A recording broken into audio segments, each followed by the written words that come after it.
Hello, moms, friends of moms, and entrepreneurs. Welcome to the Side Hustle for Moms Summit 2023. My name is Rima McFarlane, founder of Dearest Father Ministries, and it is my honor to speak to you today on the topic of overwhelm to overflow. How to navigate some challenges on your path to purpose. There will be speakers here this week giving you strategy on how to plant and grow side hustles. I want to give you strategy to overcome some of the internal challenges you may face while doing that. But first, just a little about me for those of you who may be unfamiliar. I'm happily married. My husband and I have been together for over 10 years. We have four beautiful children, a 9-year-old son, three daughters, ages 7, 6, and 3. I've spent 15 years working leadership roles in the technology field and the past couple of years as an entrepreneur. It's easy for some people to look at my life now and see someone who has it all under control. My children have access to extracurriculars, so I am a soccer mom, a gymnastics mom, and a STEM club mom. My family travels regularly, which is no easy feat with young children, especially when you're leaving the country. We are a God fearing family that studies our Bibles together, worships together, and prays together. But when I look back to the beginning, when I gave birth to three kids in a span of 3 years, when I lost my daddy in that same time frame, and when I also lost my role at the first tech company I worked for due to a company reorganization, there were so many transitions and changes in my life over a limited amount of time. I did not write the book on overwhelm, but I surely read every chapter. Navigating motherhood, loss, starting at a new company, being in a relationship with someone navigating similar challenges, uncertainty about the future. It was all overwhelming. Finding balance, finding a way to live in my purpose, finding ways to be a healthy example of what my children could grow to be. I thought I had to fight to achieve these things. I thought adding to my plate by going back to school to finish my bachelor's degree in psychology was something I had to fight for. I thought starting a podcast at work that discussed racism and discrimination within our culture and its impact was something I had to fight for. But what I learned is that the more I had on my plate, the more I had to surrender. I had to surrender my life over to the will of God, and He gave me the strategy. And that's the whole premise of Dearest Father Ministries. We offer many ways to help you find peace, balance, mentorship, and motivation, and they work. While preparing for this summit, I realized that I had two other concrete deadlines as well as two self imposed deadlines to meet. I was also preparing to send all four of my children back to school. We have a September start here in New York City. My youngest is starting as a first time student. There were uniforms to get ready, hair to be done, orientations to go to, while still working. And I could feel myself have the overwhelm creep in. I almost laughed, thinking, you are preparing a presentation on how to turn your overwhelm into overflow. I basically yelled at myself, use the steps. Overwhelm turns to overflow when you choose to focus instead of being afraid. So here we are at step one, slow down. It is so easy to spiral. Thoughts start racing, and before you finish worrying about the one thing, you've already started stressing about the next. So when I say slow down, I mean that literally. Take a deep breath. Take a few deep breaths until you can think clearly again. Then say a quick prayer asking God to help you see clearly in this moment. Say out loud, God's power is at work in me, and I can do all things through Christ who strengthens me. And believe it. As you're saying it, as you're hearing it, believe it. If you aren't a believer, I am not here to convert you. I can only tell you how good God has been in my life and tell you that He is available to you as well. So if you're not a believer, after your deep breaths, go into an affirmation. Say out loud, I am capable of completing anything I set my intention to, and repeat it until you believe it. Okay, so step one was slow down. Step two, once you've calmed down, this is where focus plays its part. Make a physical list. Don't be the kind of person who doesn't want to create to do lists. You shouldn't keep a running tab in your mind. It's not healthy and it's not productive.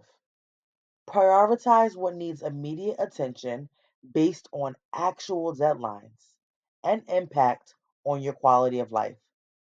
Those self imposed deadlines I mentioned earlier, sometimes the earlier you sow, the sooner you reap.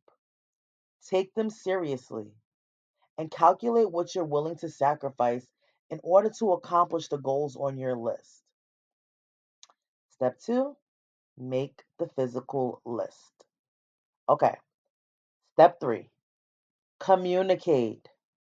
Whoever you consider to be in your inner circle, your support system, when you are feeling overwhelmed, turn to them. Tell them what is currently on your plate and how it's making you feel. If they are someone who can offer some relief, speak up. For example, my husband travels for work, so he isn't always around. But when I feel overwhelmed seeping in, I tell him that I need more support and I ask him to help balance out some of what I have going on. Maybe that's meal prepping for the kids this week or taking over getting a carpool in line for their extracurriculars. Maybe it's picking up something in our morning routine.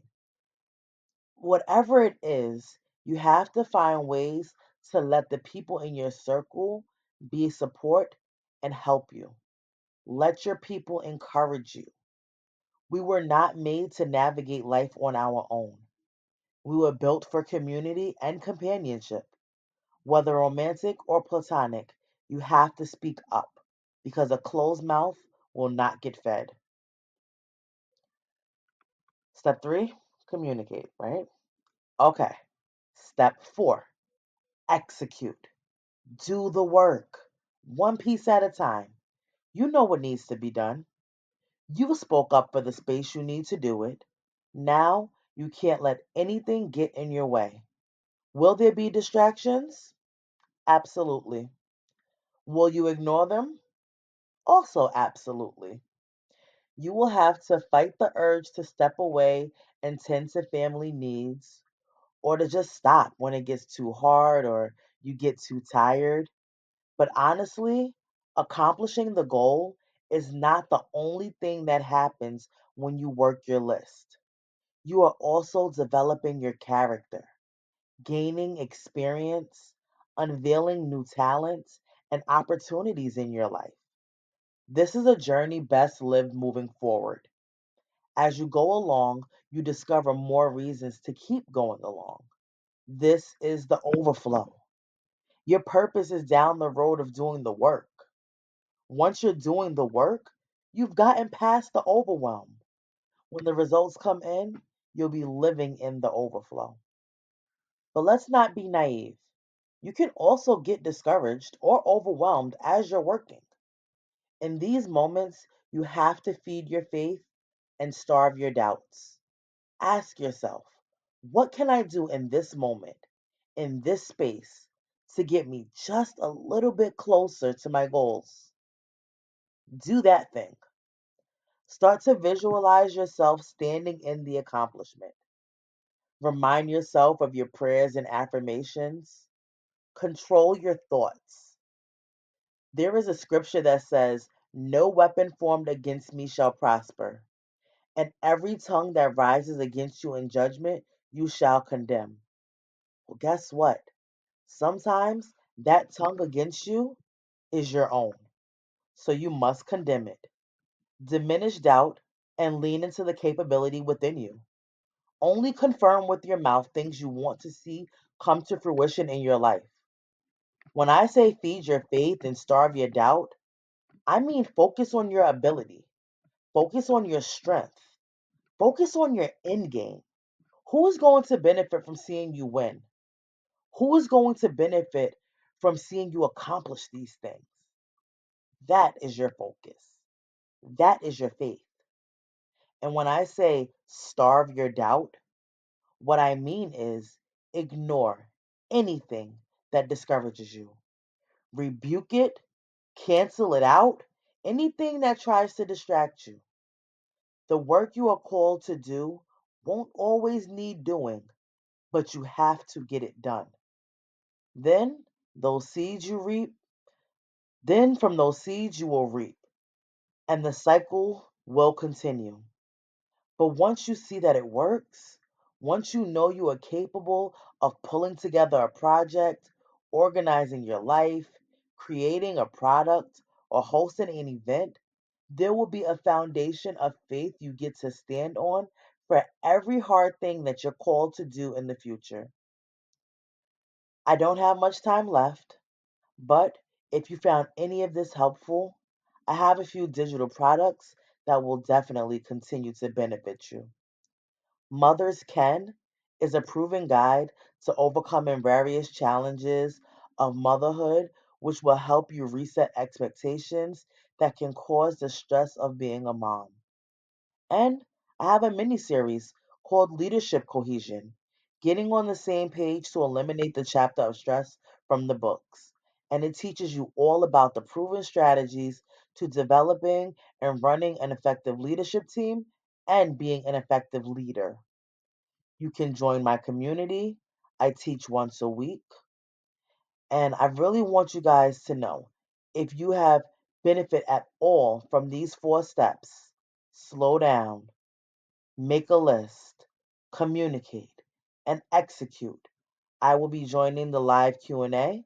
If you have questions, if you want to elaborate, or if you just want to keep in touch, I will be around.